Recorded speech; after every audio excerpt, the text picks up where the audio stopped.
Hello guys, welcome back to TFD. Make sure you like, subscribe, and smash that bell so you don't miss a single update. Alright, so, here we go again.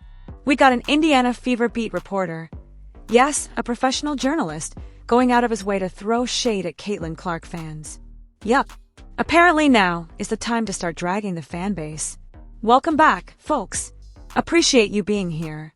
I hope you're having a solid day, because things are heating up in the WNBA media space, and not in a good way. So Scott Agness, yeah, that's Scott, decided that now, after the Fever string together a few wins, he's going to drop an article basically calling out Caitlin Clark fans as being nasty and toxic. He didn't name names, but we know what he meant. Now, let's be clear here. While he's up there wagging a finger at Clark supporters, he somehow managed to completely ignore the vile, racially charged nonsense that's been aimed at Aaliyah Boston all season long from certain corners. And that, apparently, doesn't deserve a word? Not a peep. It's frustrating, man.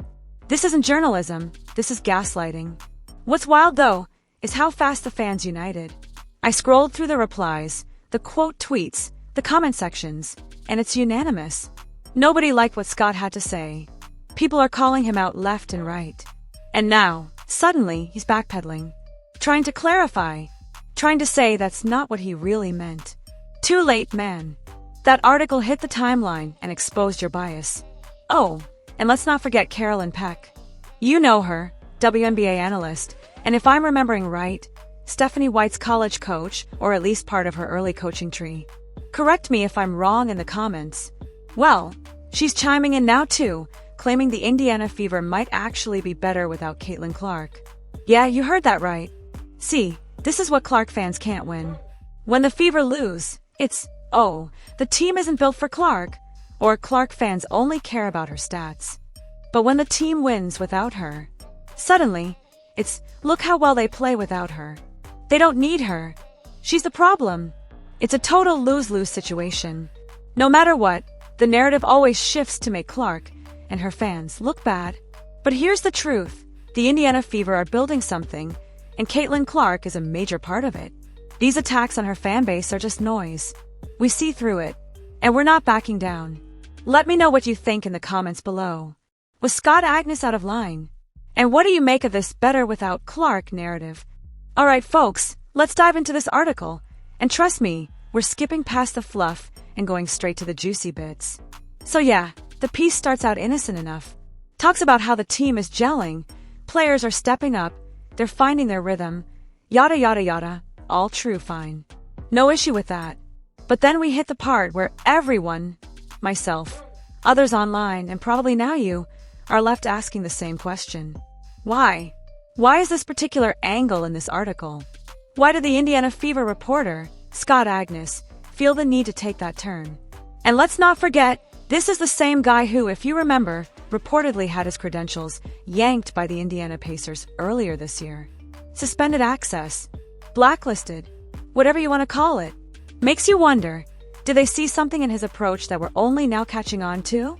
Because let's be honest here, from where I'm standing, there's been zero proof that the Fever front office is all that different from the rest of the W in how they've handled the Caitlin Clark situation.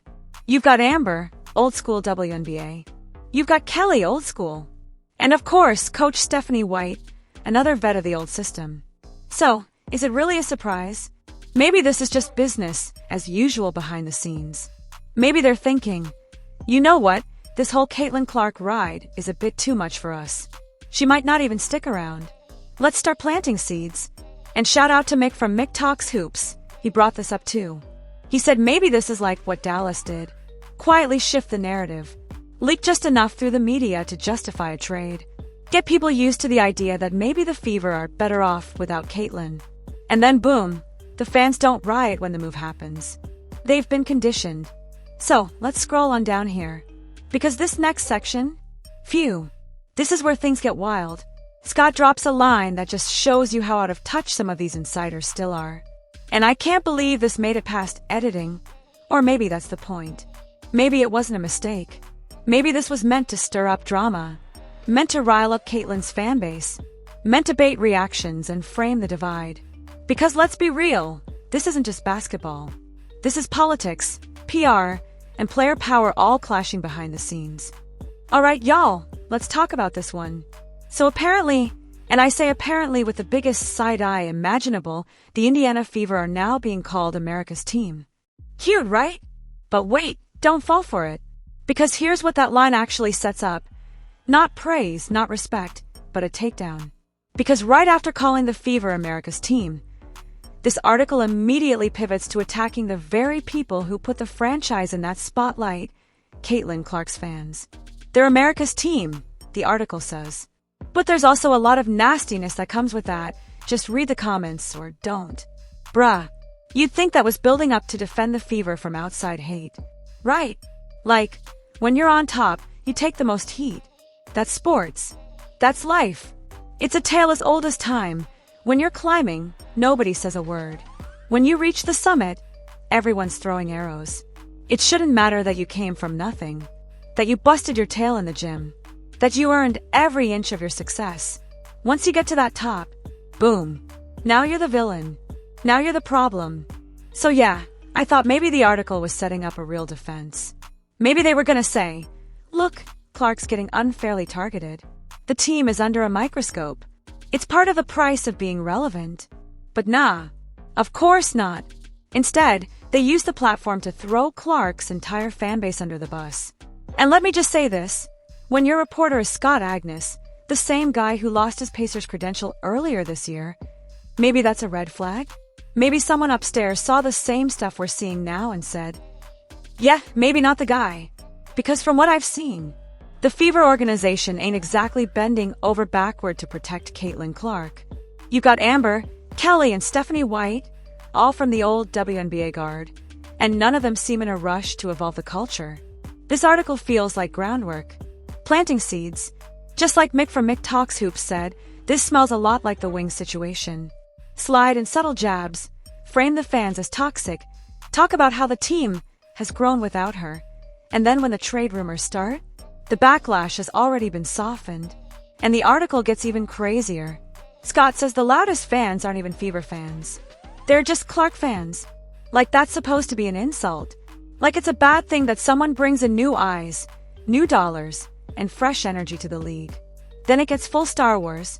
I'm not kidding. They basically frame Clark as the Emperor and her fan base as the Sith Lords corrupting the locker room. Like, what are we doing here? And Scott claims teammates are being driven off social media by these nasty fans. As if Clark herself is the puppet master orchestrating harassment. As if the entire fan base is just chaos. Stephanie White then jumps in talking about how different things are coaching the Fever versus the Sun, and how everything is highlighted more. No kidding, coach. When you have the biggest draw in women's basketball history on your roster, yeah, people are gonna watch. People are gonna talk. And let's not forget the whole DeWanna Bonner situation. Fans were guilt-tripped for questioning her absence, thinking it was personal or family-related, only to find out she was basically never coming to Indiana. And guess what? Fans will speculate when you hide stuff like that. That's called human nature. That's called being a fan who actually cares. And now, suddenly, there's this push to say Clark is involved every day and not forgotten while she's injured? Nah. Too little, too late. We've seen the body language. We've heard the interviews. We've watched the social media silence. And we've definitely read the articles like this one. And the kicker, none of this needed to be in the article. At all. Not one bit. Scott Agness made a choice. He could have talked basketball. Could have talked coaching, rotations, stats, playoff chances. It's completely irrelevant to the Fever coming together and playing good basketball as a team, but Scotty had to put it in there. We don't know why. Alright, so let's talk about this tweet, because it perfectly sums up what a lot of people are feeling right now. Huge Caitlin Clark fan, shout out to District 22 FC on Twitter, asks a very simple, very valid question. Why don't you guys ever address the hate toward Clark, Boston, and Sophie from other fan bases? It's extremely loud, and ignoring all that just to bash Caitlin Clark's fan base, the same fan base that's literally paying your bills, kinda makes it look like you're intentionally downplaying her. Boom. Mic drop. And listen, this tweet's still fresh. Not a ton of engagement yet, but let's be real, it nails the heart of the issue. Because how many times do we have to sit here and watch these beat writers These insiders, these so-called analysts act like Caitlin Clark's fans are the root of all problems, while ignoring the actual hate that's been thrown toward Caitlin herself, toward Aaliyah Boston, and towards Sophie Cunningham. The gaslighting is off the charts.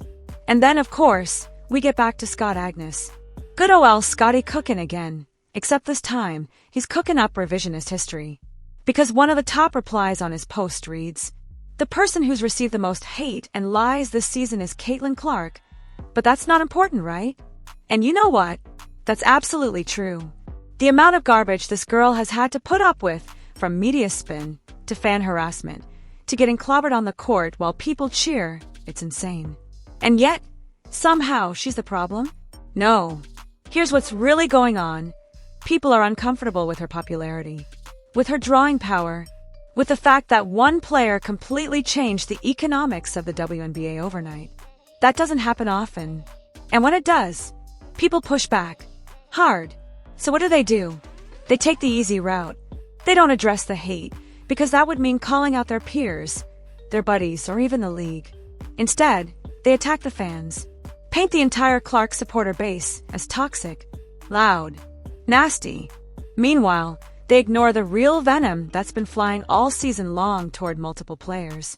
It's lazy, it's convenient, and it's dead wrong. We're not gonna let them rewrite the story. Alright, let's go ahead and take a look at Scott's original post, before the heat turned all the way up and he tried to walk it back like we didn't just read what he wrote.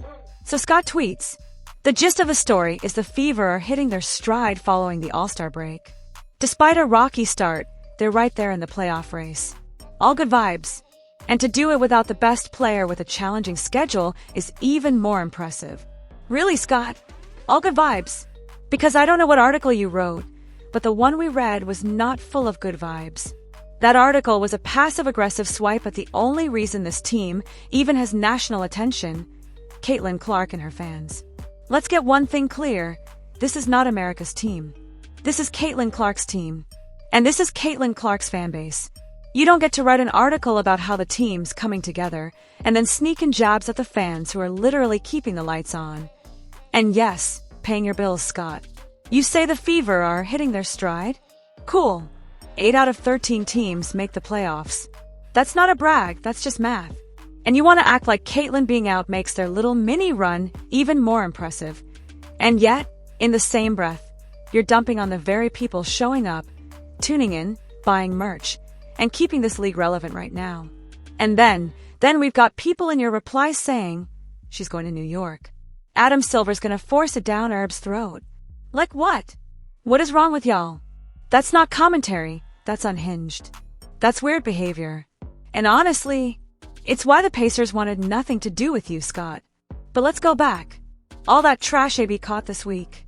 That wasn't even from Caitlin Clark fans. It was from PBR fans. You know who defended her? Clark fans. So where's that in your article? Where's that balance?